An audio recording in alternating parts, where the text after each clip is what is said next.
Propuestas de políticas públicas para el mediano y largo plazo.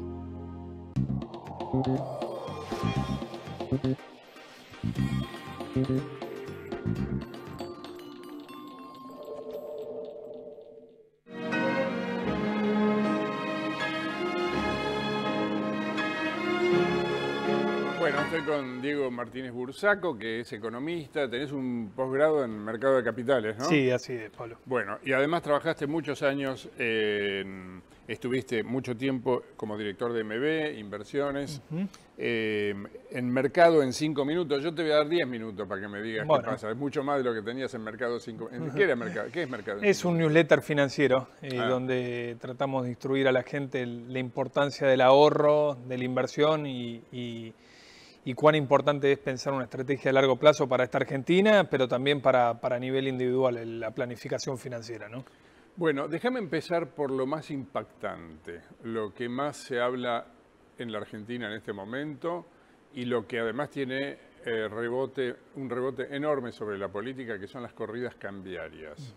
¿Por qué se producen las corridas cambiarias? Porque el problema de las corridas cambiarias es el por qué todos los días salen todos los economistas a explicarnos y nos dan muchas explicaciones, pero después de que se produjeron, ¿no? Que la Argentina es vulnerable, que yo qué. Pero nunca te dicen antes, bueno, la corrida cambiaria en la Argentina se produce por tal cosa, de modo que el riesgo de que haya otra corrida cambiaria este año es tal. Ok. A ver, yo creo que hay dos factores importantes que se complementan entre sí para generar una corrida cambiaria. La primera tiene que ver con nuestra historia económica, ¿no? Argentina.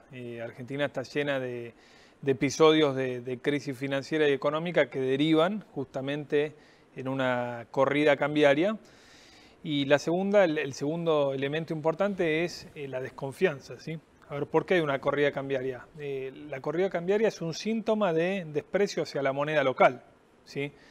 Y evidentemente cuanto más es el riesgo financiero y económico y más se percibe en la Argentina, considerando las expectativas que tuvimos en el pasado, es como que todos los agentes de la economía tienden a refugiarse en lo que le da más seguridad para pasar esos momentos de máximo estrés. Y esto es el dólar. Y cuando uno corre al dólar es en detrimento del desprecio por el peso en esta oportunidad. Antes fue por el austral y antes fue por otros signos monetarios que tuvimos en nuestra historia. Entonces, creo que atándolo un poquito a lo que comentaron ustedes con Enrique en la primera parte del programa, bueno, incertidumbre es lo que va a caracterizar este año 2019, política económica, y eso puede derivar justamente en presión cambiaria. Y ahí uno ve los elementos que tiene al alcance el Banco Central de la República Argentina y el Tesoro como para tratar de evitar que se generen estas expectativas que se retroalimentan y que pueden ser muy dañinas desde la confianza hasta un esquema monetario rígido como el que tenemos hoy. Para alguna gente, y vos lo ves, esto lo ves en las redes sociales, ¿no? Hay visiones, siempre en la Argentina hay visiones conspirativas sobre todo. Pero sobre el dólar se pusieron de moda la última semana estas visiones conspirativas, ¿no? Como que no es casualidad que pegue estos saltos el dólar como el de la semana pasada, que en realidad son, bueno, quedó esto por ahí de la caída de Alfonsín en el 89, ¿no? Sí. Como que hay fuerzas que pueden operar para producir cimbronazos que tiendan a desestabilizar el gobierno. ¿Es cierto esto? Bueno, la verdad es que si la dirigencia política que gobierna la Argentina desde hace muchísimos años, hoy con un signo político totalmente distinto, hubiera generado las condiciones de certidumbre y de mayor estabilidad, no tendríamos que andar buscando los chivos expiatorios de los que generan justamente esas, por ahí malintencionadas, si uno quiere, digamos, difusiones por las redes sociales. Es cierto que hoy el proceso de información y adquisición de conocimiento por parte no solamente de la gente que está en el tema, sino por la sociedad en su conjunto a través de redes sociales, es muy masivo y es instantáneo, ¿sí? Entonces uno puede tratar de identificar quizás que haya intereses que van en diversos sentidos y que por ahí uno de ellos podríamos considerarlo que tiende a debilitar al poder de turno, digamos, sobre todo en este año de elecciones y elecciones tan reñidas. Ahora, no podemos descansar en esto, digamos, para justificar nuestros fracasos económicos de lo largo de los últimos 60, 70 años, ¿sí? Porque si no, En realidad siempre vamos a tener... Pero a la pregunta de si puede haber alguien en un sótano No, conspirando y planeando, bueno, vamos a hacer tal operación con tantos millones de dólares para producir un golpe de efecto en el mercado cambiario, ¿o no? No creo, salvo que la situación esté en un extremo que uno diría, bueno, esto se salió de las manos, no, porque cuando uno ve algunos números particulares, la verdad es que no hay lugar ciertamente para una corrida cambiaria de una magnitud que uno dice, bueno, este se salió de la vaina antes de las elecciones presidenciales. El Banco Central tiene 60.000 millones de dólares de reserva, hay 10.000 por venir del Fondo Monetario Internacional. Obviamente esto va a ayudar a que el mercado cambiario esté más aceitado. ¿Será suficiente la oferta de dólares? Y bueno, lo sabremos con el paso del tiempo.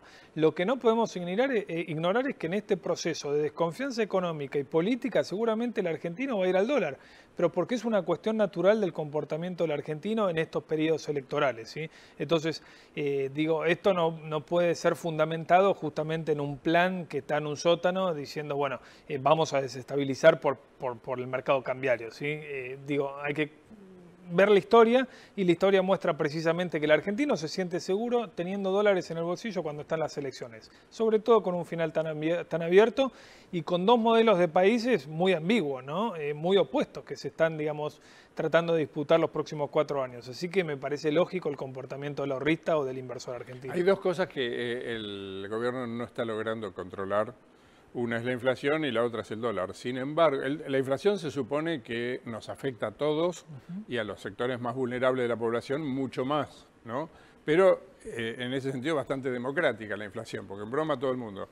En cambio el dólar, existe la idea de que no, de que el dólar está más focalizado en determinados sectores de la economía. Sin embargo es al revés en la política.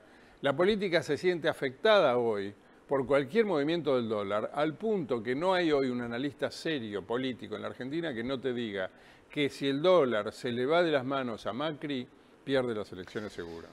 Bueno, es un buen punto. Yo creo que los argentinos hemos incorporado la inflación como algo natural de nuestro flagelo estructural, digamos, ¿no? Entonces no nos alarmamos por ver cifras de inflación que en el mundo actual, digamos, llaman realmente la atención. Saquemos el caso de Venezuela, el resto, digamos, convive con una inflación en mercados emergentes en torno al 5, 6, 7% anual. En cambio, con el dólar tenemos esa paranoia los argentinos y bueno, y la clase política sabe de esto y sabe que al votante le afecta mucho más el dólar que la inflación.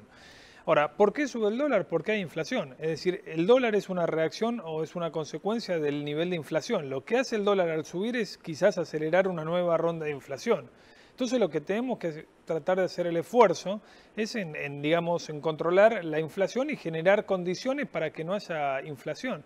Esto se hace con políticas de largo plazo, estimulando la competencia en mercados sensibles a lo que es la canasta básica, por ejemplo, pero también dando reglas de juego claras, ¿sí?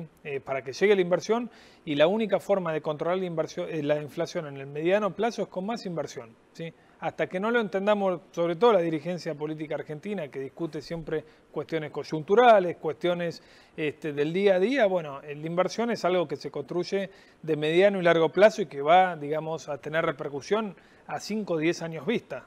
Lo que pasa es que los tiempos de la política son muy distintos a los tiempos de la economía de mediano plazo. Entonces, ¿y hoy quién está invirtiendo en la Argentina? Nadie.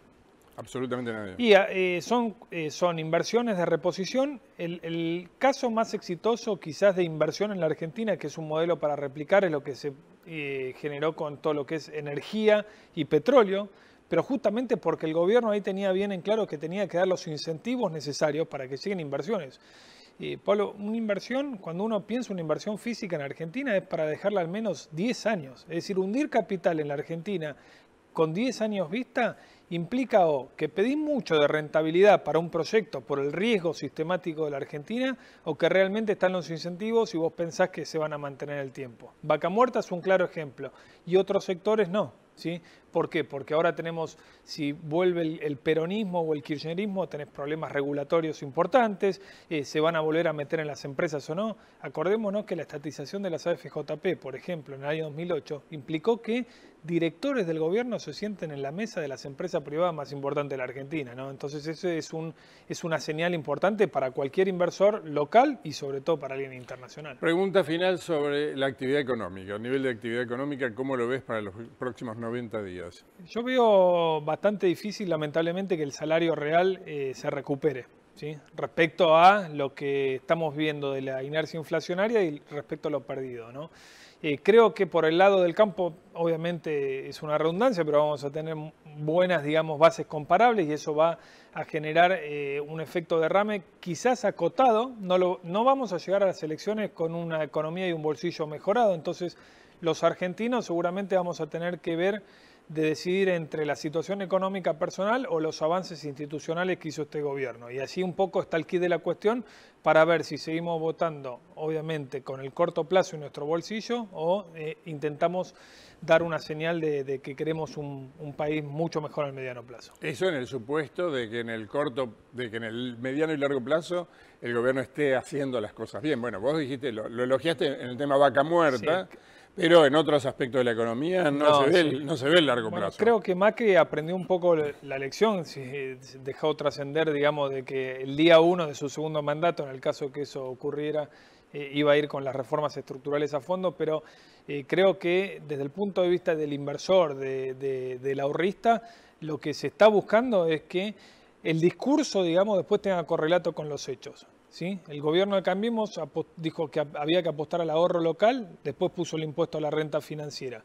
Dijo que había que bajar la presión impositiva, después no subió la presión impositiva. Entonces, tiene que haber cierto sentido común entre lo que se dice y lo que se hace, sobre todo porque hay una palabra clave en economía que es expectativas. Y si lo que se dice y lo que se hace van de dirección opuesta, las expectativas se deterioran y no hay plan económico que pueda funcionar. Coherencia entre lo que se dice y lo que se hace. Bueno, sí, importante. Diego Martínez Bursaco, muchas gracias. Gracias, Pablo. Nos reencontramos el próximo lunes a la misma hora y ahí, además de Enrique, ya va a estar Humberto. Muchas gracias, hasta el lunes.